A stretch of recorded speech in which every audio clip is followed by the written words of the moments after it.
what a lot of families feel. A lot of people are one major catastrophic illness or injury away from ruin.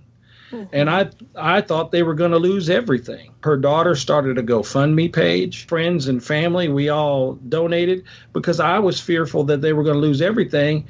And you're not thinking about that when you're the family dealing with this. My niece and her husband and my sister's husband, they were all there.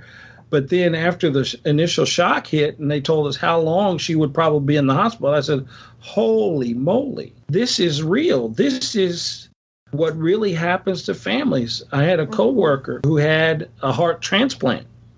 A teacher had to have a heart transplant. He and his wife, they have worked their butt off, and they potentially could have lost everything. They had a lot of help from the community to keep them afloat. These are things that we just should not have to deal with as Americans. This is part of that guarantee of that opportunity. If you work hard and you do the right things, you should not have things like this happen where you're at the brink of ruin because of a specific situation.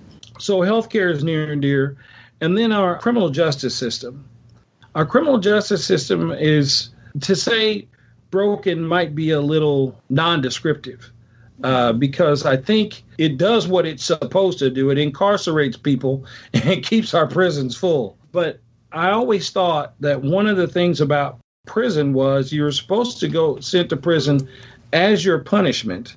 And then while you were there, we're supposed to be rehabilitating you. And the rehabilitation part isn't happening. So basically, we have a high recidivism rate.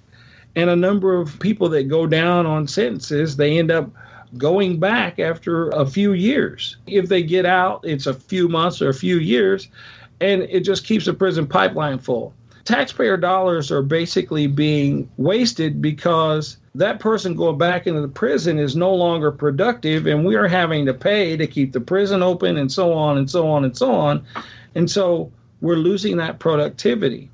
There have got to be other ways, giving judges more freedom in sentencing, prosecuting attorneys more options when they go to cut deals with inmates, to change the landscape. And I never thought that private prisons were the big problem until I started looking into this. And private prisons, they're a major league problem because they have guarantees for beds from states and the federal government that they're going to keep the beds full, or they have to pay penalties. Now, I don't know about you, but I don't know a single business in the country that's guaranteed profit like that. I don't fully understand that. So all these things put together, there are big issues for me. Basically, I want to see our rural communities brought up to speed, and that's not just in technology, but we've got rural hospitals closing in Missouri left and right. Missouri refused to do the Medicaid expansion under the Affordable Care Act, and it has cost us lots of rural hospitals. You can pick up almost any paper any day and see where they're closing up yet another hospital. So these things are very, very close to my heart, and I think about what another family goes through, because I'm kind of holding back tears when I think about what happened to my sister and thinking about how that affects so many families across the country. And it's just not fair. That's not America. And I'd like to point out to our listeners that your opponent, the Republican who's currently holding the seat, voted yes on the incredibly unpopular American Health Care Act of 2017, which was the Health Care Act that would have made it harder for people to get affordable insurance and would have made that coverage less. Yes. Unfortunately, Mr. Graves is out of touch with the people in his district. I believe we had it. It's been almost 2 years since he held an actual physical town hall to be held accountable for his votes. Now, he's held telephonic town halls. He publishes them on his site, and he goes through some canned questions, and he gives information. But as far as being able to hold him accountable to the votes that he's taken, I just things that have happened while he's been in office, Well, he signed on to the first Republican tax cut in 2002, the tax cut and all the deregulation that ended up leading to the bubble bursting in 2008 that led to the financial crisis that ended up having millions of people lose their homes. And then again, he signed on to another irresponsible tax package, expecting to see a kickstart in the economy. But we have seen the economy grow. I'll give them the credit on that where credit is due. However, one could make argument easily that the economy was already growing and did not need the tax cut. And the addition of the tax cut was just kind of a supercharger that caused a lot of things, dominoes to fall. Mm-hmm. But on the backside, and what everybody's forgotten about, is the deficits that it's leaving behind. And they're getting ready to start trying to cut all of the programs that protect our most vulnerable citizens, to include Social Security and Medicare. And those things, there are people that are living on Social Security and Medicare that have earned that. And cutting those programs, I just can't fathom the idea in such a way, in an effort to balance the budget that you threw out of whack. As you've been going around to all of these counties in the Missouri 6th District, what kind of reception are you getting? Are people surprised that there's a candidate even coming to talk to them? Are they responsive to the things you're talking about? Well, the majority of people are very responsive. You know, we've been working to make sure I inform myself of the issues specific to that area. If it's a farming community, their needs are a little different than a city or town like Hannibal, Missouri, or St. Joseph, Missouri. So you have to be mindful of what you have to do. But I've received great reception from the majority of people that I've spoken with. They're actually more than excited to see somebody that's actually genuine, willing to sit down and have a conversation. One thing you'll always see me with whenever I go anywhere is I carry my green portfolio, a pen, and my tablet. And I'm always, if it's a question and answer time, if there's something that I don't know, I jot down that information and I go look it up and find out what I need to know. I'm not a person that knows all the answers, but I'm getting connected to the people that have the answers that I don't have. So I'm trying to surround myself with good people that give me good answers. And I think by showing that I'm willing to go the extra mile, I believe that this job it requires you to go out and see the people. The job of a congressman is to go and win dollars from appropriations for your district for projects that need help. I was living in Kansas City. I was able to watch Kansas City pass a tax increase to replace a bridge that's aged out because we're not getting the money from MoDOT or the federal government. So the city government decided, hey, we're going to do this. And then I visited Lewis County.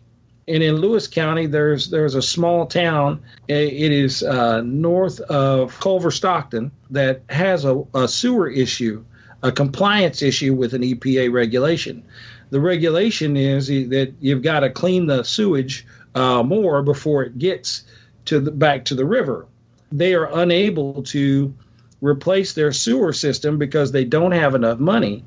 And when I thought about it from a math perspective, I said the per capita cost out here in Lewis County in that particular township is greater than the per capita cost in Kansas City. So Kansas City is able to spread their cost for things like a new bridge or a new sewer system among hundreds of thousands of people, whereas this small town has hundreds of people. So for them to pass a bond issue or levy, everybody's got to put in more money, and that's where congressman comes in. Congressmen and state representatives, they appropriate state and federal dollars to specifically help fund those projects so that those towns, they don't see anything, they don't get any less than our big cities do. As a Democrat, we've lost ground in the rural areas because a lot of messaging has been primarily to our larger cities. And there are Democrats all out in the rural areas in any state you go to. Problem is, we just haven't gone out and talked to them. And so my objective is to talk to them. Saw Claire McCaskill twice this weekend at events where I was at. And I got to tell you, Saturday, she did 7 events. And I was like, wow, 2 of those 7 I was at. So yeah, that's a busy lady, and I think she is really laying the roadmap for how Democrats win in rural states. Well, if people are really excited now, having listened to you talk about your campaign, how do they find out more about you and donate to your campaign? Well, you go to my website at www.henrymartinforcongress.com, and on there is a donate tab. It'll take you straight to my ActBlue. You can do it there. You can go to my Facebook, Henry Martin for Congress, and there is a shortcut to a donate tab on my Facebook. Or you can just mail it directly to the campaign at Henry Martin for Congress, P.O. Box 11055, Kansas City, Missouri, 64119. Well, I hope all our listeners will check that out. Thank you so much for talking to us. This has been really great. I'm so glad that there are people like you running, even in these districts where the incumbents have so much money. Well, money's a factor. I think I'm going to borrow a phrase from Claire. This race is not going to be won on TV. It's going to be won on the ground. And we're gonna activate the Democrats that are willing to get up and burn some shoe leather. And we're going to knock on doors. And we're going to make phone calls. And we're going to see to it that the Democrats know that they have somebody they can rally behind and vote for. Somebody that's going to go to work for them as well as the other side, because we owe it to each other. We are our best selves when we're serving one another in the United States of America. When we're at odds with each other, we are awful, but we can do much better. Thanks for listening to Two Broads Talking Politics. Our theme song is called Are You Listening? Off the album Elephant-Shaped Trees by the band Imunari, and we're using it with express permission of the band. Our logo and all original artwork is by Matthew Weflin and is done expressly for Two Broads Talking Politics. We can be found on our website at twobroadstalkingpolitics.com. You can reach us by email at twobroadstalkingpolitics@gmail.com, on Twitter at twobroadstalk, on Facebook and Instagram, and you can support us on patreon.com. You can find our podcast on Apple Podcast, Stitcher, Google Play, Spotify, iHeartRadio, TuneIn, and anywhere podcasts are found. If you are interested in advertising on Two Broads Talking Politics, please email us at twobroadstalkingpolitics@gmail.com.